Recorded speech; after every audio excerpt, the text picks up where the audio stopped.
First story is titled, Am I the a-hole for leaving my husband in the grocery store because he started acting like a toddler? We all go through phases and pick up annoying habits, and sometimes we just need our loved ones to gently tell us if we've picked up a particularly egregious habit. Sometime in the last year, my husband has picked up a habit where he talks like a baby. At first, it was funny, but passed into embarrassing, cringe-worthy behavior quickly. Examples: doggo, pupper, woofer/subwoofer, pibble, hooty boy, peepo, burb, meow meow, sammy, sandwiches, sammy whammy, chicky nuggies, chicky tendies, adding a toddleresque lisp to words. And the ones that really get gross are childish euphemisms for genitalia or sex. I cannot emphasize this enough. It is not endearing or sexy to have my husband talk about my BBs, and his winner and weenie and wee-wee, hoo-has and bajingos. Nostalgia for scrubs be damned. We have not been intimate for 6 months because he cannot stop talking about my BBs, and it makes me sick. Just before the pandemic hit, we were out at a restaurant with some friends. He actually ordered a chicky sammy, like said the exact phrase, chicky sammy. Look, it's totally fine that he ordered a chicken sandwich. That's not the issue. Our friends noticed the baby talk because he insisted on continuing the joke and even started talking with his god-awful toddler lilt accent. After that, I just couldn't stomach the idea of going out with him to adult places. I go out to the brewery with friends, but God forbid he join me and say, "Me wants another beer," or something. I don't know where it came from. I don't know why he's doing this. I finally hit my limit when we were grocery shopping and everything seemed normal and fine until he gasped like a kid, ran to the ice cream section and jumped up and down yelling, ice cream, I want chocolate." I was mortified. People were staring at him and me. He kept going and kept saying, "Can we get popsicos?" And I just said, "Either talk to me like an adult or I'm leaving." He started saying, "Ooh, you must be fun at parties," and "Lighten up, will you?" and stuff like that. I just said hell it and left the store, leaving him to walk home. Like a mile. It was fine, because I couldn't even look at him. Since then, things have been very tense, and he keeps telling me that he wants an apology for embarrassing him by leaving him in the store. I told him that people don't get to demand apologies. If someone wants to apologize, it's up to them. And I am absolutely not going to apologize for saving myself the embarrassment of a 35-year-old man with a mortgage and retirement account asking for chocolate ice cream. He got his freaking mom involved. No joke. She keeps telling me it's just a phase and that he's probably bored, and I should be happy this is his midlife crisis, rather than him sleeping with 19-year-olds at the local bar. I'm going crazy. Am I the a-hole? Do I really just need to let my husband continuously embarrass me like this? Edit. Sorry, there was only so much space. I have talked to him. Multiple times. Especially about the actual comments. I've made it extremely abundantly clear that him using terms like BBs and wee-wee are absolutely repulsive to me, among other things he says. Info, does he have a job? Yes, and he acts completely normal as far as I know. He worked from home for a while during lockdown, and I never heard him talk like this to anyone he worked with. Does he do it with friends? Sometimes, and it's generally meant to annoy them or gross them out, but he stops. He has friends where they think it's cute to embarrass each other. Is this a kink/fetish? If so, I'm absolutely done. Has he seen a doctor? No, but I've asked him if he needed to talk to someone because he was acting strange, and he accused me of being stuck up and judgmental. Given that he doesn't act like this with his coworkers or his family and only jokes around with his friends, I'm willing to bet that this is an indication that he's trying to force this fetish on me non-consensually or trying to get me to leave. Is it a tumor? I don't know. Like I said above, I asked him if he needed to see someone. I can't force him, even if I want to, just find out if there's any way we can salvage this. But after this post closes, I will try to get him to. Maybe his sister can encourage him, even though he acts completely normal around them. Does he have childhood trauma? As far as I know, and I am relatively close to his family and would likely know, the most traumatic thing he had happened was a minor car accident when he was around 13 years old. No injuries, no death, etc. He hasn't been in a car accident in the past 2 years or anything like that, and I haven't. And as far as I know, no one else in his family has been, etc. Now for the top comments. Not Dayhall. I'd sit him down and have a serious heart-to-heart. I did not marry a toddler. I married an adult partner to build a life with. I have told you repeatedly that this is not a joke. I find it annoying.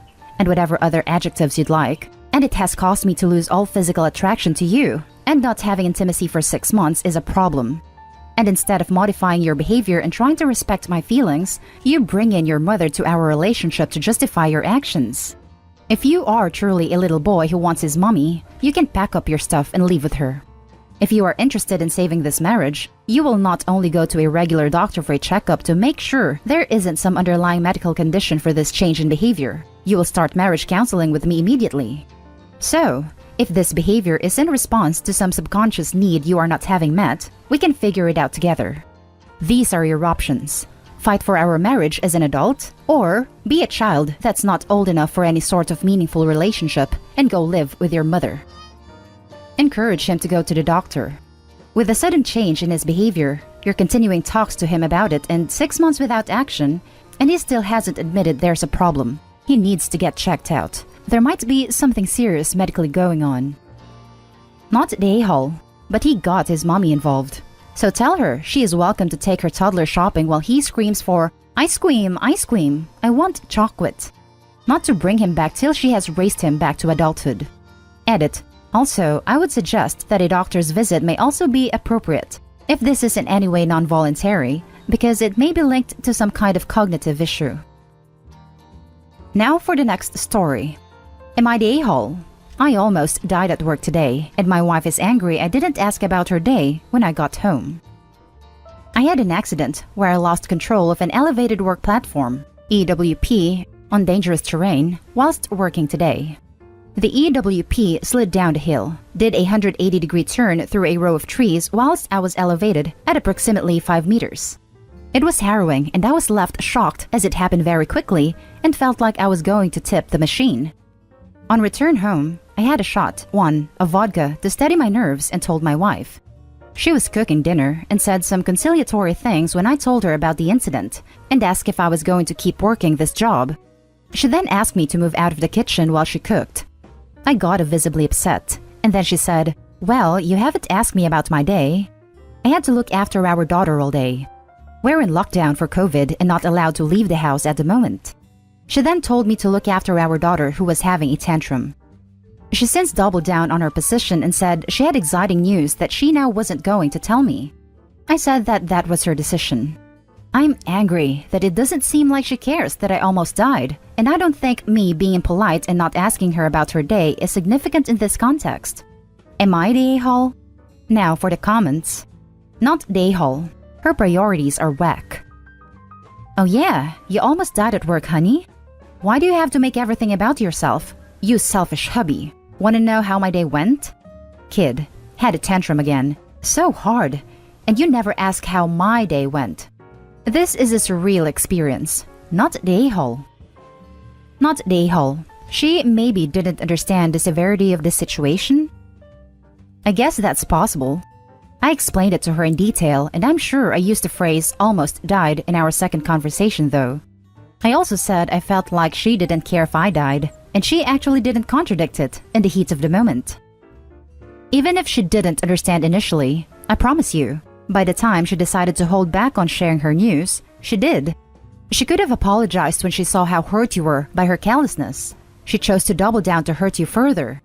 She flipped the script on you. She slipped up by being uncaring. When you pointed that out, she said, "Well, you're impolite," to imply that you are uncaring too. But your event obviously trumps hers. You almost died. Trauma versus something she does every day. So very manipulative of her. But then she punishes you by withholding exciting news which presumably concerns your child. So you end up begging her forgiveness, and you forget just how little she cares because you are overwhelmed by your desire to hear about your daughter. Again, manipulation. Next story is titled, Am I the a-hole for not wanting to have my ex's stepdaughter some weekends? I, 32 female, have an 11-year-old daughter with my ex. We divorced 2 years ago because he cheated. He is now with the other woman and is married to her. She has a daughter who will be 11 soon. X's mother-in-law is sick, and his wife has been going to stay some weekends to take care of her. X works weekends, nights usually, and he asked me if I would take his stepdaughter those weekends his wife is gone. He framed it as being more time for the girls to bond. I said no. He called it unfair because I gave it no consideration. I told him I didn't need to consider it and that my answer was no. He said our daughter might say she wants it if I ask her, and that they would throw me some cash for it. Eventually, after I came down hard on my no, he said the reason he wants me to do it is our daughter has chosen not to have a close relationship with his stepdaughter, and he thinks my interacting with her and welcoming her into my home would cultivate our daughter's willingness. I asked him, was she mean or rude to the girl? He said no reluctantly, and I told him that was all I was willing to interfere in, and I am not responsible for cultivating our daughter's relationship with his stepdaughter. I told him the discussion was over. He and his wife are pissed about my refusal and say I would be helping them out while they're in need. Am I the a-hole for not wanting to take her on occasional weekends? Now for the top comments. Not the a-hole. You're not responsible to care for the child of the woman that literally played a hand in breaking up your marriage. Also, if your daughter doesn't like her stepsister, guaranteed there's a valid reason for it. If your ex-husband is so worried about them not bonding, maybe he should look into the reason why his daughter isn't a fan of his stepdaughter. Maybe figure out if some stuff is going down behind closed doors. Edit to add, many things fall under the valid reason category, not just the stepsister being a jerk like I suggested in one reply.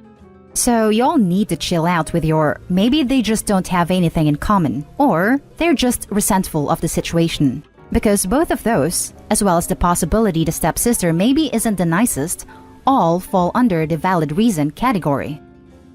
Not your problem.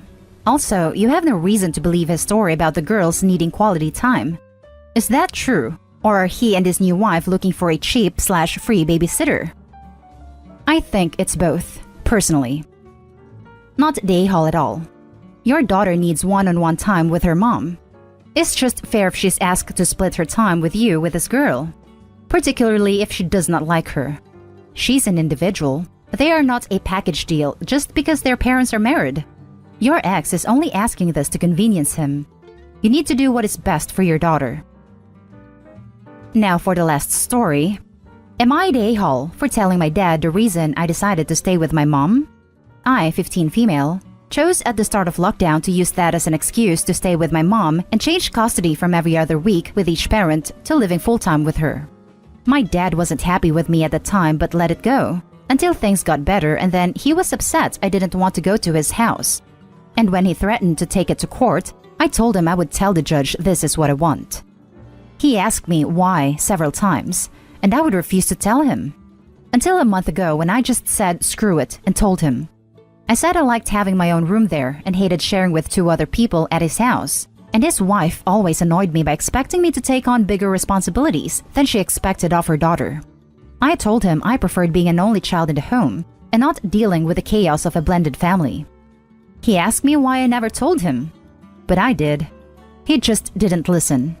He said it made sense for his wife to ask me to cook one family meal a week when I cook and her daughter doesn't. But that crap is frustrating, and it made cooking a chore versus something fun, which I know it can be in real life, but I always enjoyed it before the expectation was put on me. My dad was pissed after I told him. He said I was basically rejecting my family. Am I the a-hole? Now for the top comments. He said it made sense for his wife to ask me to cook one family meal a week when I cook and her daughter doesn't. You didn't cook either, until you did. Everyone has to learn sometime. He doesn't get to make you do more than the equivalent in the home and then be shocked when you don't want to be there. Not the a-hole. You're not rejecting your family, you're rejecting his family and a one-sided dynamic. Not the a-hole. Blended families are difficult. It's the parents' job to make sure the kids are happy and comfortable on both sides. If the stepmom is giving you more chores/work than her kids, then it's your father's job to step in and equal it out. I would say to give your dad a chance to fix these things though, and to understand your feelings of the other children being favored over you. Not the a-hole. I'm by no means a perfect parent myself, but the least you could do is take time to reevaluate things before they escalate to where they are right now, with you not wanting to live under his roof or even visit his home. Yeah, I feel for him not being able to see you at all, but he did it to himself, hoping this time he listens. And that's the end of this video, folks. As always, leave a comment and hit like and subscribe. And if you want more of this content, turn your notification on to get updated on the latest videos. And I'll catch you in the next one. Stay safe.